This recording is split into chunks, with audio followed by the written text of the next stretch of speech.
नमस्कार, मैं अजय आशीर्वाद द वायर हिंदी से आपको इस प्रोटेस्ट में स्वागत करता हूं।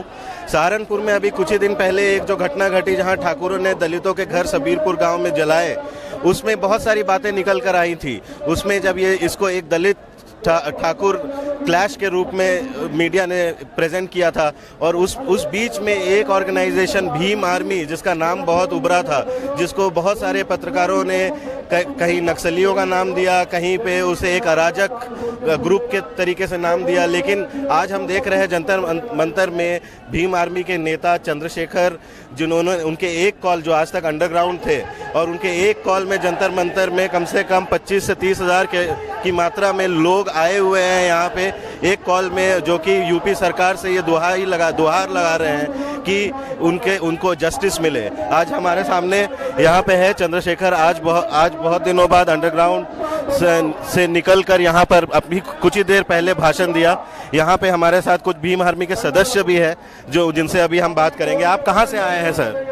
सहारनपुर से सर। कौन से, सबीरपुर गांव से? नहीं, सबीरपुर गांव, सहारनपुर देवबंद से। तो आप यहाँ क्यों आए हैं, जरा आप हमारे दर्शकों को बताएं। हमारे अंदर पीड़ा है, हमारे समाज को छेदा जा रहा है, पीटा जा रहा है, हमारे घर जला दिया है और हमारी सरकारी बात नहीं सुन पा रही है।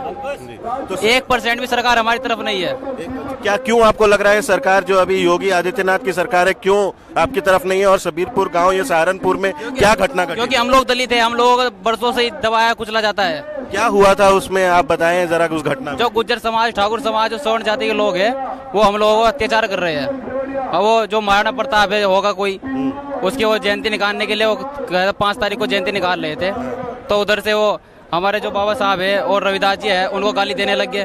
तो उसके ऊपर फिर हमारे जो समाज के लोग थे उन्होंने भी एक्शन लिया, तो इसको लेकर झगड़ा हो गया। तो ये इस मूवमेंट का यहाँ पे जंतर मंतर आने का आपकी क्या डिमांड्स है?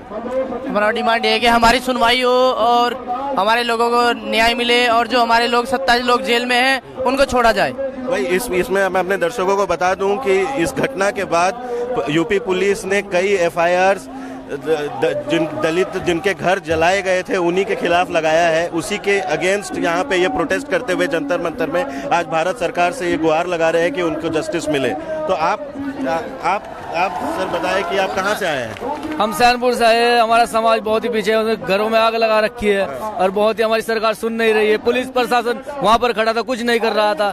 बहुत लोग हमारे जल गए, घर फूक गया, उसके साथ साथ बहुत नुकसान है। कोई मुआवजा नहीं मिला आज तक, कोई नहीं मिला है। वहाँ के जो SO है उन्होंने जो 2 घंटे का समय दिया था कि अगर इस गांव को जितना आप मार सको, पीट सको, घर जला सको, जला दो।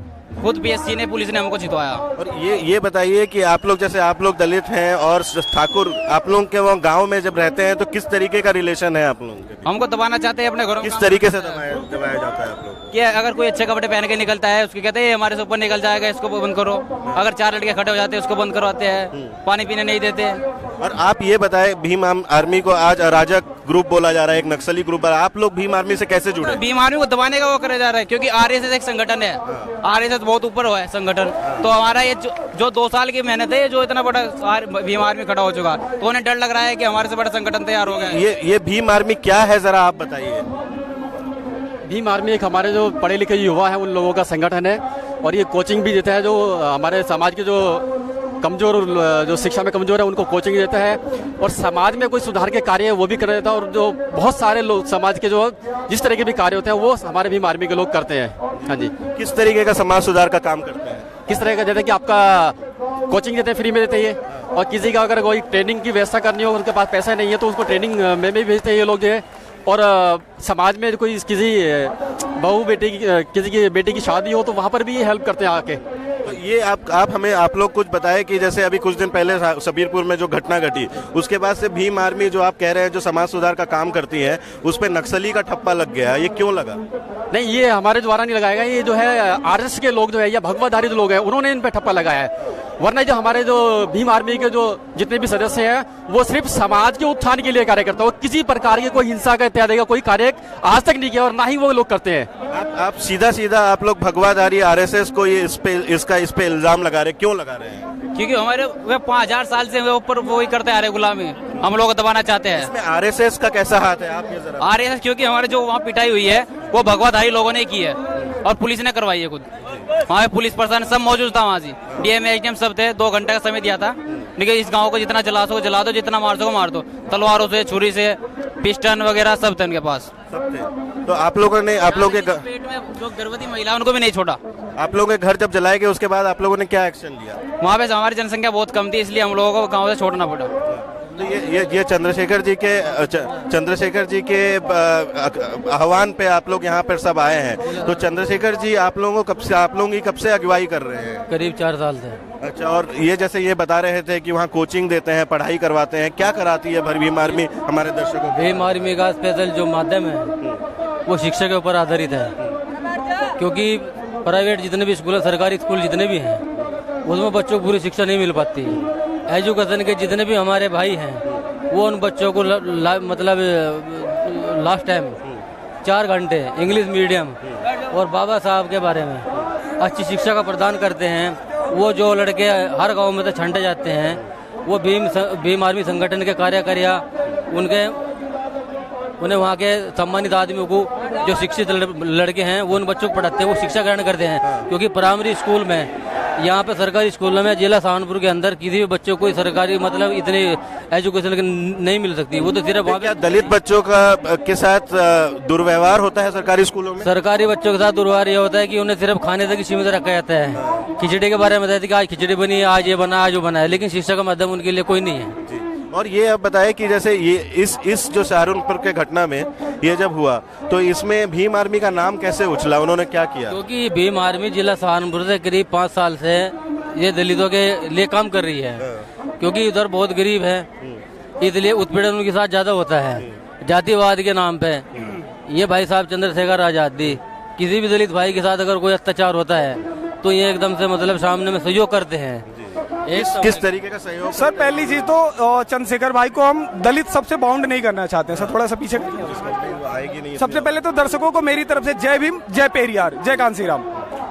दलित चंद्रशेखर भाई को अगर दलित शब्द के अंदर बाउंड हम करेंगे तो ये गलती होगी। जो भीम आर्मी संगठन है ये पूरा का पूरा संगठन समाज को, सर थोड़ा सा पीछे कीजिए, पूरे समाज को ये बनाने को, नेशन को बनाने का ये काम कर रहा है। ये न जाने कितने 100 स्कूल कई जिलों में हर शाम को जो कक्षा 10 और 12 में बच्चे पढ़ते हैं, जो बाबा साहब को मानते हैं, वो 5 और 4, 6, 10, 8 में पढ़ने वाले बच्चों को free of cost tuition provide कराते हैं। अब इससे बेहतरीन चीज क्या होगी? उस देश में, जिस देश में एजुकेशन का हाल पूरी दुनिया में शायद सबसे खराब हो सकता है, जिस देश में, आप अभी एक सवाल पूछ रहे हो तो क्या सरकारी स्कूलों में दलित कम्युनिटी के बच्चों के साथ भेदभाव होता है? अरे पिछड़ों को भी नहीं छोड़ा जाता है, आप दलित तो छोड़ रहे हैं।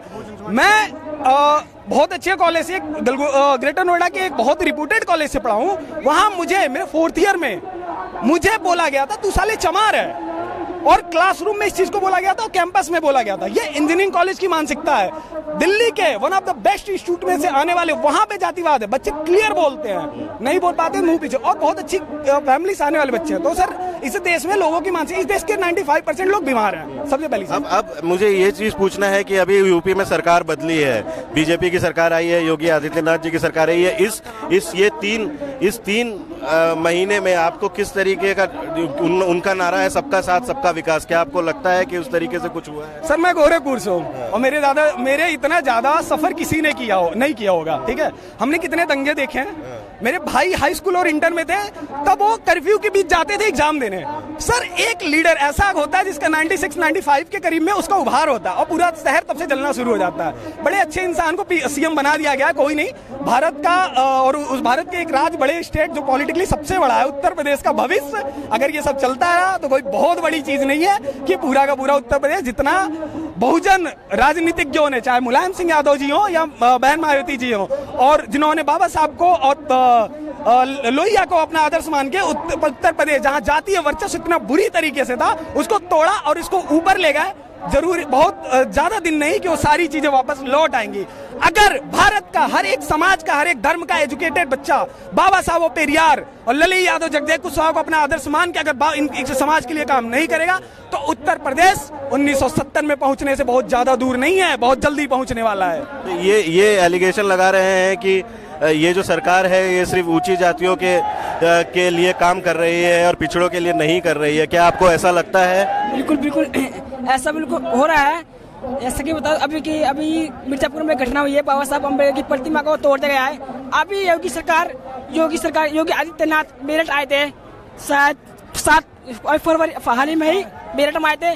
उन्होंने हम इस भारत देश के संविधान निर्माता बाबा साहब डॉक्टर B.R. अम्बेडकर के प्रतिमा पर फूल नहीं चढ़ाए, इससे बड़ा अपमान क्या होगा। और वो मनुवाद को वहाँ पर फूल चढ़ाते हैं, ये कहते हैं सबका साथ सबका विकास। कौन सा सबका साथ सबका विकास है?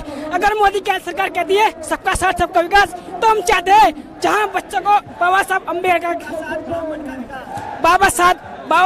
ने कहा है कि बाबा साहब अम्बेडकर कहते हैं शिक्षा वो चीज है, जो शिक्षा उस शेरनी का दूध है, जो पिएगा वही घुराएगा। लेकिन मोदी सरकार ने हमारे स्कूल में बच्चों को शिक्षा की जगह मिड डे मील दिया है। मिड डे मील जाकर मिड डे मील दिया, क्या हम इतना इस लायक नहीं हम बच्चों को मिड डे मील खवा सके? हम इसका विरोध करते हैं। इसी मिड डे मील से देखा जाता है कि हम लोग कितना भेदभाव हमारे साथ इस समय किया जा रहा है। यहाँ सभी जितने भी लोगों से हमने बात की वो यही कह रहे हैं कि सरकारी स्कूलों में दलितों को दाखिला तो मिलता है, मगर सिर्फ खाना मिलता है और शिक्षा नहीं है। शिक्षा के नाम पे उनके साथ दुर्व्यवहार होता है, डिस्क्रिमिनेशन होता है। हम पूछेंगे ये भीम आर्मी, आप आए कहाँ से आए हैं? मैं गाजियाबाद से आया हूँ। गाजियाबाद से। आप भीम आर्मी के सदस्य हैं? मैं सदस्य नहीं हूँ, लेकिन मैं भीम आर्मी का बहुत सम्मान करता हूँ। तो आप भीम आर्मी के साथ आप लोग किस तरीके से जुड़े, ये आप लोग भी बताएं। भीम आर्मी के साथ हम जुड़े हैं कि जो देश में सरकारों का काम होता है, शिक्षा देने का, रोजगार देने का, सुरक्षा देने का, वो सरकार बिल्कुल नहीं कर रही है। विकास के नाम से आती हैं, बट वो किसी धर्म विशेष को बढ़ावा देने में लग जाती हैं। ये सबका साथ और सबका विकास बिल्कुल नहीं हो सकता।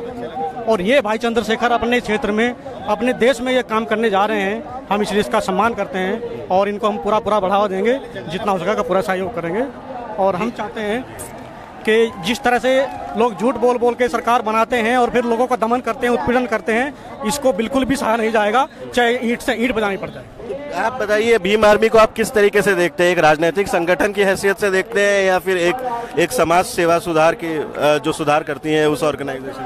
सर मैं इसको एक समाज सेवा के रूप से देखता हूँ, क्योंकि जो विचारधारा बाबा साहब की विचारधारा के समता मूलक देश हमारा हो और समानता की बात हो, और कॉन्स्टिट्यूट में भी बाबा साहब ने कहा कि भारत के लोग जो बाबा साहब ने अपने खून से सींचा है पूरे भारत को, उस विचारधारा से काम करती है भीम आर्मी।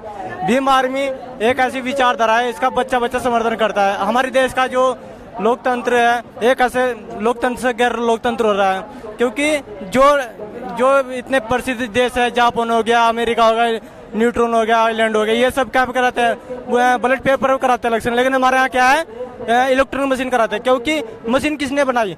व्यक्ति ने बनाई। व्यक्ति क्या करता है? मशीन को हैंग भी कर सकता है। तो ये सच्चाई है। अब की बार इलेक्शन में भी घोटाला हुआ है, हर जगह से घोटाला हुआ है। नहीं तो ऐसा भीम आर्मी तो इलेक्शन नहीं लड़ रही थी। देखो सर, भीम आर्मी अगर समाज की बात करे तो नक्सलवादी घोषित कर दी जाती है।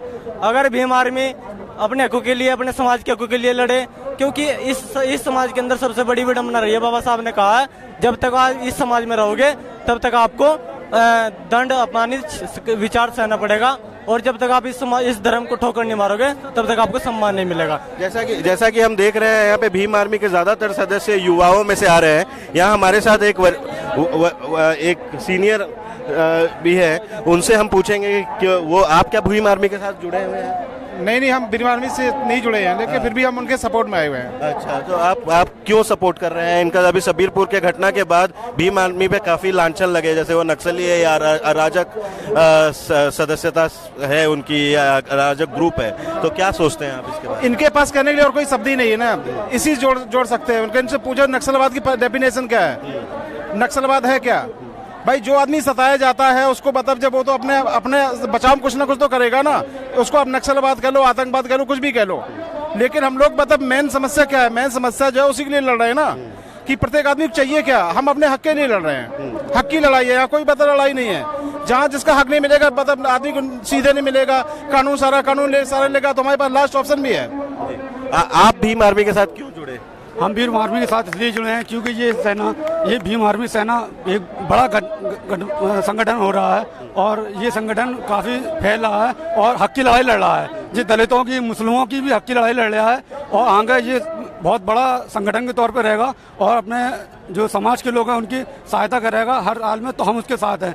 ये हक की लड़ाई अगर ये तब होती है जब आपको सरकार के द्वारा आपका हक मिल नहीं रहा है। तो ये 3 महीने में जो सरकार बदली है, जिनका नारा सबका साथ सबका विकास है, उसके बारे में आप क्या सोचते हैं? सबसे बड़ी बात मोदी जी ने जो कहा था कि सबका साथ और सबका विकास, ना ही सबका साथ है ना ही किसी का विकास है। साथ है तो ठाकुरों का और पंडितों का, ना कि किसी का साथ है। मुस्लिम आज तो परेशान है, दलित समाज तो आज परेशान है, सब कट रहे। मुजफ्फरनगर में कांड हुआ तो ही मोदी सरकार केंद्र में थी, भले यूपी में कोई सरकार थी, पर जो फिर योगी सरकार आई है तो सहारनपुर में दलितों की हत्या हो रही है, बहन बेटियों में बलात्कार हो रहे हैं। इसका दोषी कौन है? योगी सरकार और केंद्र की सरकार है, ना कि जो कोई और प्रदेश न कोई सरकार है। नहीं, ये जो अभी कुछ हाल में ऐसे बहुत सारी खबरें आई हैं जहाँ पे दलितों पे अत्याचार हो रहा है और उसके ज़्यादातर ठाकुरों से लड़ाई हो रही है, ब्राह्मणों से लड़ाई हो रही है, या फिर जो वहाँ के जो भूमि जिनके पास है, किसान जो है, उनसे हो रही है। तो क्या आपको लग रहा है कि ये किस तरीके की लड़ाई है? ये सब राजनीतिक पार्टियों की देन है,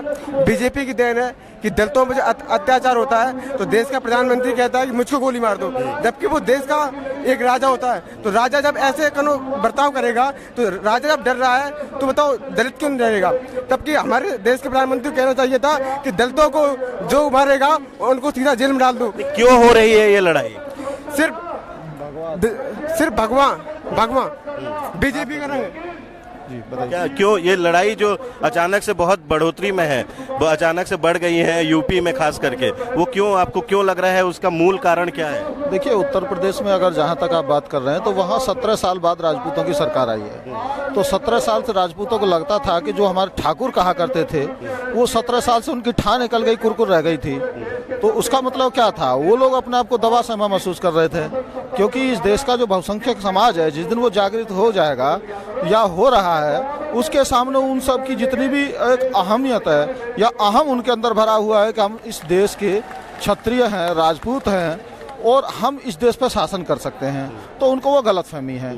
चूंकि बहुसंख्यक होते हुए उन्होंने यहाँ की जो राजनीति थी, जो व्यवस्था थी, वो पहले नहीं समझी, लेकिन अब वो धीरे धीरे बाबा साहब के साहित्य के माध्यम से, मान्यवर काशीराम के आंदोलन के माध्यम से, बहन कुमारी मायावती की जागरूकता के माध्यम से उन लोगों में कहीं ना कहीं जागरूकता आई और वो अपने अधिकारों को अब, ये मैं कहूँगा कि ज़बरदस्ती तो नहीं लेकिन जागृत होकर के लेना चाहते हैं। वो पढ़ाई करना चाहते हैं तो केंद्र जो सरकार है वो जानबूझ करके सिलेबस में कुछ ऐसी चीज़ें घुसेड़ रहे हैं जिससे कि अंधविश्वास बढ़ेगा। और उत्तर प्रदेश की जो अभी सरकार है, अभी तक प्राइमरी स्कूलों में किताबें तक नहीं पहुंची हैं। तो बाबा साहब का एक जो मूल सपना था कि भारत का जो भविष्य होगा वो यहाँ के मंत्र पर नहीं चलेगा बल्कि यंत्र से चलेगा। नहीं, ये आपको अभी सरकार को आए हुए 3 ही महीने हुए हैं, तो वो सरकार यही कहेगी कि अभी 3 ही महीने हुए, हमें कुछ और समय दीजिए, और क्यों आपको भरोसा नहीं है इस सरकार? देखिए, लाइन ऑर्डर को लेकर के वो आए थे, वो ये कहते लाइन ऑर्डर कमजोर है और प्रदेश की जो सुरक्षा है वो कड़ी नहीं है।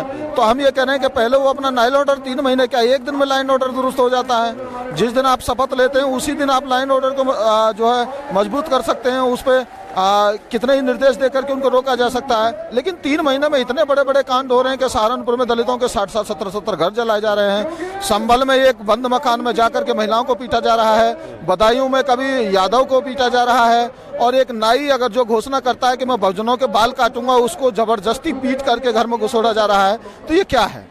इसके पीछे आप किसको दोषी मानते हैं? सीधे सीधे सरकार या उनके द्वारा नुमाइंदे जो आए हुए हैं, जो आए दिन तहसीलदार को, आए दिन डीएम को धमकी दे रहे हैं, और एक जो ट्रेंड बना है कि गले में जो भगवा एक गमछा डाल करके, वो किसका सिंबल है? वो कहीं ना कहीं इस जनता को डराना चाह रहे हैं कि हम भगवाधारी हैं और जिस तरीके से सरकार सत्ता हमारे हाथ में है उस तरीके से हम कुछ भी कर सकते हैं। 2 सवाल एक और ये भी पूछना था, क्योंकि आप राजनीतिक परिप्रेक्ष्य में जा रहे हैं, ये मुझे ये पूछना था कि ये सिर्फ आप जिस तरीके से बता रही है दलितों की लड़ाई नहीं है, यहाँ पे पिछड़ों पे भी आतंक हो रहा है और ये जातीय हिंसा जो बढ़ रही है, तो ये पिछड़ों को भी आप अपने साथ लेकर चलेंगे बहुजनों का? बिल्कुल बिल्कुल, दलित पिछड़े जितने भी, देखिए पिछड़ा ओबीसी है, चाहे दलित है यानी कि एससी कम्युनिटी है, चाहे यहाँ का माइनॉरिटी है, वो किसी धर्म से है, चाहे बौद्धिस्ट है, चाहे मुस्लिम है, ये सब के सब उनके सताए हुए हैं। कहीं ना कहीं इनकी जो अभिव्यक्ति है उसको दबाया जा रहा है, और वो अभिव्यक्ति दबी हुई जो अभिव्यक्ति, ठीक ऐसे ऐसे कह सकते हैं जैसे कि आप बीज को जमीन में दाब करके उसके ऊपर पत्थर भी रख दें तो वो जिस दिन अंकुरित होगा पत्थर को हटा देगा। तो ये जो संघर्ष है, ये जो बहुजन संघर्ष है, वही संघर्ष है कि इनको अब आज़ादी चाहिए। रोजगार में इनको जाने नहीं दिया जा रहा, कुछ रोजगार इस तरीके से स्थापित सुंदर सरकारें कर रही हैं कि उनको मौका ही नहीं मिलेगा। समाज में जो इनकी स्थापना है वो इस तरीके से है कि इनको अलग बसा दिया जाता है, कुओं से पानी तक नहीं भरने दिया जाता है। तो ये जो व्यवस्था है, ये इस व्यवस्था के खिलाफ इनका आंदोलन है, ना कि किसी के जाति या धर्म से संबंधित है। अभी हम अपने एक युवा साथी यहाँ पे भीम आर्मी के सदस्य भी से भी बात करेंगे। यहाँ पे ये जो भगवा सरकार है जो आप लोग कह रहे हैं, उसको ज़्यादातर लोग जो उनको क्रिटिसाइज करते हैं उसको एक एंटी मुस्लिम सरकार के एंटी माइनॉरिटी सरकार के रूप में जानते हैं, लेकिन दलितों को लेकर वो आज तक मोदी जी और योगी आदित्यनाथ जी उसको हिंदू समाज का एक पार्ट मानते हैं। इसके बारे में आप क्या कहते हैं? देखिए, जब यूपी का चुनाव हुआ था तब हिंदुओं को, दलितों को हिंदू मान करके वोट मांगा गया था बीजेपी के द्वारा, लेकिन जब जब हमसे वो वोट मांगते हैं तब हम हिंदू होते हैं उनके लिए, लेकिन जब वो सत्ता में आ जाते हैं तब हम उनके लिए दलित हो जाते हैं, उनके अत्याचार हमारे ऊपर शुरू हो जाते हैं। तो ये सरकार हमें हिंदू तो मान रही थी, क्यों? अपना हमसे वोट पाने के लिए, सत्ता में आने के लिए, लेकिन जब वो सत्ता में आ गई उन्होंने अपना दुष्प्रचार, उन्होंने हमें प्रताड़ित करना शुरू कर दिया। लेकिन आज जो चंद्रशेखर भाई ने ये क्रांति हमारे बीच में शुरू करी है, तो आप ये देख सकते हैं हमारे अंदर आज एक जोश चंद्रशेखर भाई ने पैदा करा है, और ये जोश और ये लड़ाई अब खत्म होने वाली नहीं है। पहले हम अपने अधिकारों को देखते थे, आज हम अपने अधिकार को छीनने की कोशिश करते हैं, छीन के रहेंगे। जो हमारा अधिकार है वो हम लेके रहेंगे। आप लोगों ने सरकार से ये बात करने की कोशिश की कि ये जातीय हिंसा बढ़ती जा रही है 1 महीने में और इसके बारे में कुछ किया जाए, लेकिन आसपास में जैसे सहारनपुर का जो इलाका है वहाँ पे किस तरीके से ये जातीय हिंसा का स्वरूप क्या है, ये थोड़ा हमारे दर्शकों को समझाएं। सर, आपने बताया, आपने पूछा है ना, आपका ये मेन सवाल ये है कि सरकार से बताने की कोशिश की। सर 2015 एपीएससी पे फाउंडेशन, 2016 के शुरुआत में IIFT film and television institute Pune पे फाउंडेशन, रोहित वेमुला का सुसाइड, जेएनयू पे अटैक। सर क्या सरकार अंधी है? जानती नहीं है सरकार? सर पूरा का पूरा ये वर्चस्व की लड़ाई है, ब्राह्मणिकल स्ट्रक्चर और जो वर्ण व्यवस्था है सर, उसमें जो ऊपर लोग आते हैं, हिंदू तो कोई है ही नहीं, ब्राह्मणवादी जो व्यवस्था है उसमें जो ऊपर आते हैं, इन लोगों को वर्चस्व रहा है। और इनको आज भी ये लोग एक भ्रम पाले हुए हैं कि भैया हमने तो शासन किया था। ये जो ब्राह्मणिकल व्यवस्था है जो आप कह रहे हैं, तो ये क्या भाजपा की सरकार में आपको लगता है ये ज्यादा चरम सीमा पे रहती है, बाकी सरकारों में नहीं, कांग्रेस के सरकार में नहीं, अखिलेश के सरकार में नहीं, या मायावती के सरकार में नहीं, या और कोई समाजवादी पार्टी हो? सर आप रिपोर्टर हो और इस सवाल का जवाब मेरे से बेहतरीन तरीके से जानते हो कि 2002 में क्या हुआ। 2002 में कुछ लोगों का यूज करके कुछ कराया गया और फिर उनको वहीं ढकेल दिया गया, ब्राह्मणिकल स्ट्रक्चर जो था और मजबूत हो गया। ठीक है, 92 में क्या हुआ, फिर अभी क्या हो रहा है? तो सर ये मजबूती ही है। जातीय हिंसा, मैं ये पूछना चाह रहा हूँ, ये कोई भाजपा कार्यकाल में ही सिर्फ नहीं हुआ, हर समय होता आ रहा है, लेकिन यहाँ भाजपा कार्यकाल और उसके पिछले कार्यकाल में क्या डिफरेंस है? सर भारत में 2 तरीके के लोग हैं, कुछ एकदम पॉलिटिकली हैं, उनका नाम मैं नहीं लूंगा, कुछ लोग एकदम जातीय वर्चस्व को चाहते हैं, कुछ लोगों के अंदर पिछले 65 सालों में शायद बाबा साहब का थोड़ा सा अंश घुसा हो, तो वो लोग थोड़ा सा केवल पॉलिटिक्स में रहते हैं। हाँ, लोगों को कटवाने मरवाने की कोई जरूरत नहीं है, लेकिन जो आज बैठे हैं ये पूरी तरीके से ब्राह्मणिकल स्ट्रक्चर को मजबूत करना चाहते हैं दावे के साथ। इसीलिए भारत के एजुकेशन का फंड काटा जा रहा है, आज बेचारे गरीब लोगों को मारा जा रहा है। क्यों? उनको डरवा देंगे तो हमारा जो ब्राह्मणिकल स्ट्रक्चर है वो पूरा मजबूत रहेगा, हम टॉप पे रहेंगे, हम शासन करेंगे, हम मारते रहेंगे लोगों को। एक सवाल मैं आपसे पूछना चाहूंगा, ये जातीय हिंसा जो उत्तर प्रदेश में जो स्वरूप ले रहा है, वो हमारे दर्शक जो बाहर उत्तर प्रदेश के बाहर रहते हैं वो शायद समझ ना पाए,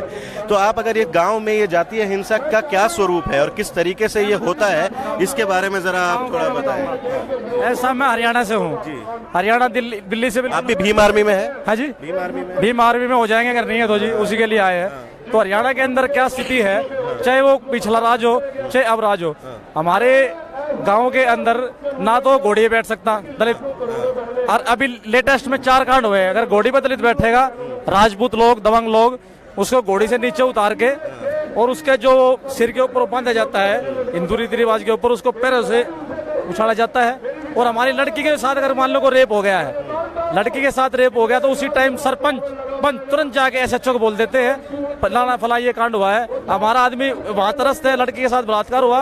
अगर पुलिस स्टेशन में जाता है, वहां भी दबंग बैठा है, वहां और उनको जूते मारता है वो। और उसके बाद हम पुलिस हेडक्वार्टर जाते हैं, वहां भी वही बैठा है, चाहे एसएसपी हो, चाहे एएसपी हो, चाहे डीएम हो, बिल्कुल सेम रवैया होता है। ना कभी न्याय मिलता, ना पहले मिला ना आज मिला।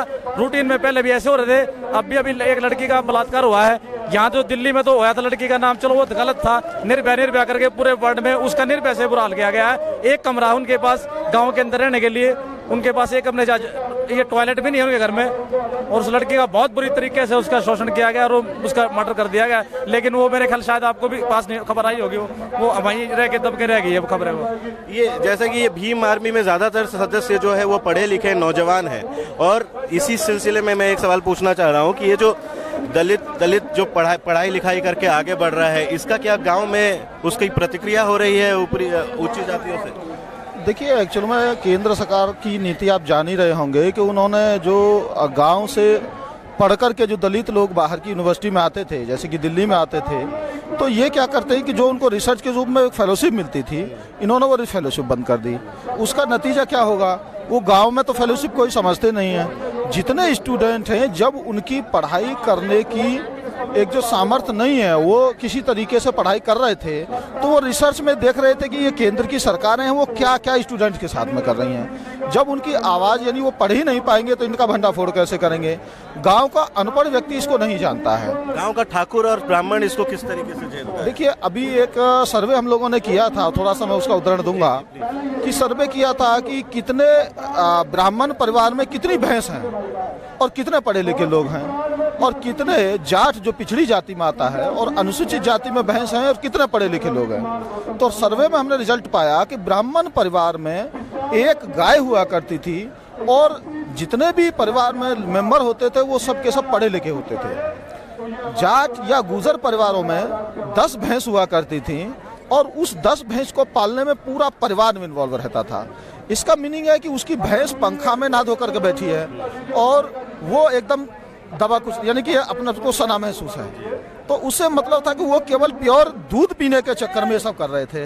तो उनको लगता है कि दूध का व्यापार जो है उससे हम अपने बच्चों को पढ़ा लिखा लेंगे, लेकिन वो पढ़ाने लिखाने के चक्कर जिंदगी भर संघर्ष करते रहते हैं, और वो एक सिस्टम के तहत चाहते हैं कि बच्चा पढ़े, लेकिन बाहर यूनिवर्सिटियों में जाकर के वो बच्चा धन के अभाव में नहीं पढ़ पाता है। और जातिवाद यहीं से बढ़ता है कि उनके पढ़े लिखे लोग जो शहर में जाकर के अपनी सामर्थ्य के अनुसार पढ़ लिख जाते हैं, वही पदस्थ हो जाते हैं, और जो दबा कुचला अपने आज़ादी की लड़ाई लड़ना चाहता है, कि जैसे कि गांव से अभी बताया कि किसी का बलात्कार हो गया या किसी का साथ कोई घटना हो गई या उनको जला दिया गया, वही पदस्थ लोग अपनी जातीयता को गौरवान्वित करने के लिए उन सबको वहीं दबा देते हैं, और वो दबी कुचली जो जातियां हैं वहीं की वहीं लिपट के रह जाती हैं, क्योंकि वो जानते हैं कि आगे आने वाली जो भी राजनीतिक सरकारें वो हमारी या हमारे वंशजों की रहेंगी, और हमेशा जो गांव का 70% या 80% एक नागरिक है, उन्हीं के ऊपर उनको शासन करना है। तो वो हमेशा यही चाहते हैं। एक चीज मुझे एक चीज, हाँ, आप ज्यादा दूर नहीं है, भिवानी डिस्ट्रिक्ट है, जो रोहतक से भिवानी डिस्ट्रिक्ट में घुसोगे, वहाँ से ठाकुरों के गाँव शुरू हो जाते हैं। मैं आपको वहाँ रियलिटी दिखा सकता हूँ, क्या हालात है वहाँ। आप जाओगे वहाँ आज भी कुएं अलग है, शमशान अलग है, ठीक है जी। जो हमारी 70 साल की बुढ़िया है, उसको ठाकुर का लड़का बच्चा नाम लेके पुकारता है, आंटी या ताई दादी नहीं कह सकता। आप रोहतक से 50 किलोमीटर आगे जाएंगे तो एक 10 साल का बच्चा दलित महिला, बूढ़ी महिला को वो चाची दादी नहीं कह सकता।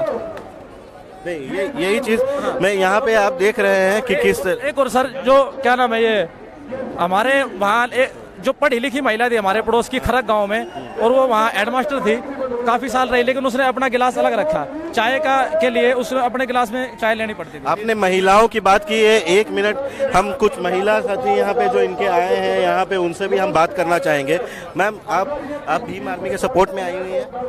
हम वायर से हैं। हाँ, हम एक रेडिकल ग्रुप से आए हैं, बिगुल। आप भीम आर्मी का सपोर्ट क्यों कर रही हैं?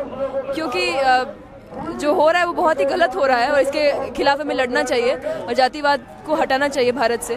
उसी के साथ विकास हो सकता है। आजकल जो काउ विजिलेंटलिज्म चल रहा है, और बहुत कुछ खासकर नई सरकार के आने के बाद, तो वो सही नहीं है, और उसके खिलाफ लड़ना ज़रूरी है। इसीलिए हमारे हम बेसिकली हम जो है एक ऐसे संगठन से हैं जो मजदूरों को एकजुट करते हैं, और हम पूंजीवाद के खिलाफ लड़ते हैं, और हमारा ये भी मानना है कि जातिवाद के खिलाफ। तो भीम आर्मी जो ये एक जातिवाद के खिलाफ लड़ रहा है यहाँ पे, और आप लोग मजदूरों के संघर्ष में भी है, तो आप इन दो विचारधाराओं को एक कॉमनैलिटी किस तरीके से देख रहे हैं? क्योंकि मजदूरों को एकजुट करने के लिए जातिवाद हटाना पड़ेगा। अभी मजदूर बटे हुए हैं, फैक्ट्रियों में भी उनको बांटा जाता है क्षेत्रवाद जातिवाद के नाम पे। तो मजदूरों की एकता से ही वो आगे बढ़ सकते हैं। तो जातिवाद को हटाने से ही उनकी एकता होगी। अभी मजदूर अगर जातियों में बटे हुए हैं तो वो एकजुट नहीं हो पाएंगे, इसीलिए। एक सर मैं ये आपसे ये पूछना चाह रहा हूँ, आप लोग इतनी दूर, हाँ आपने बोला है बहुत, हाँ जी, हाँ अभी आपने सुना होगा, एक मिनट, रेडियो में सुना होगा आपने, अभी एक कानून लागू हुआ है, आज गरीब को न्याय मिलेगा चौपालों में। रेडियो एफएम पे मैं सुनता था, अब गरीबों को, मुजलूमों को, दबे कुचलों को भी न्याय चौपालों के अंदर ही मिलेगा। हक उनका भी है इस देश में। बहुत बुरी व्यवस्था हो जाएगी साहब जब उसको अभी न्याय नहीं मिलता, थाने में नहीं मिलता, तो चौपाल के अंदर दलित गांव के अंदर वो अपनी आवाज नहीं उठा सकता और किसी की गवाही नहीं दे सकता। सर आप क्या कहना चाह रहे हैं? मुझे आपसे ये सवाल पूछना है, यहाँ भीम आर्मी में बहुत सारे नौजवान आए हैं, लेकिन यहाँ पे औरतों का सपोर्ट उतना ज़्यादा दिख नहीं रहा है। औरतें भी पढ़ रही हैं, लेकिन औरतों का सपोर्ट यहाँ पे इतना ज़्यादा क्यों नहीं दिख रहा? देखिए, मेरा नाम महेंद्र सिंह है, मैं मेरठ से आया हूँ। जो औरतें जो है हमारे समाज की इतनी शिक्षित नहीं है, पुरुष भी अब हमारे समाज का शिक्षित होने लग गया है, क्योंकि हम लोग ब्राह्मण, क्षत्रिय, वैश्य, शूद्र हिंदू धर्म की जो व्यवस्था है उसमें तो हम है नहीं। हम अवर्ण लोग हैं, वर्ण से बाहर के लोग हैं, छूत है, सप्रस्य का हो। तो अभी जो जागरूकता हुई है वो हमारे समाज में हुई है, हमारे समाज में जो पुरुषों में हुई है। महिलाएं हमारी अभी भी गाँव में जाके देखोगे, मेरी मिसेज वैसे खुद एक टीचर हैं, तो उनमें अवेयरनेस नहीं है। वो हिंदूवादी व्यवस्था में घुसी हुई है, उनको पता नहीं है कि हमारा बाबा साहब को उन्होंने पढ़ा नहीं, जाना नहीं। जैसे कि ये भीम आर्मी का जो संघर्ष है आप लोग कर रहे हैं, आप लोग पढ़ लिख कर बाहर आ रहे हैं, लेकिन कहीं आपको लगता है कि इस मूवमेंट में औरतों का भी उतना ही पार्टिसिपेशन होना चाहिए, उतना ही पढ़ लिख कर ऊपर आना चाहिए जितना आप लोग? जी, औरतों का भी इतना ही पार्टिसिपेशन होना चाहिए जितना कि लड़कों का है। जी, औरतों को इसमें पूरा पार्टिसिपेशन होना चाहिए, जिससे कि औरतों को बढ़ावा मिले शिक्षा के प्रति, और वो अपने समाज को जागरूक करने का काम करे, जिससे कि औरतों को दबा कुचला न समझा जाए इस समाज के अंदर, क्योंकि इन पर बहुत ज़्यादा अत्याचार होते हैं और थाने में उनकी शिकायत भी दर्ज नहीं की जाती है, यहाँ तक कि उन्हें मार पीट के भगा दिया जाता है। तो इससे छुटकारा पाने के लिए औरतों को भी इसमें साथ साथ होना पड़ेगा इस मूवमेंट में।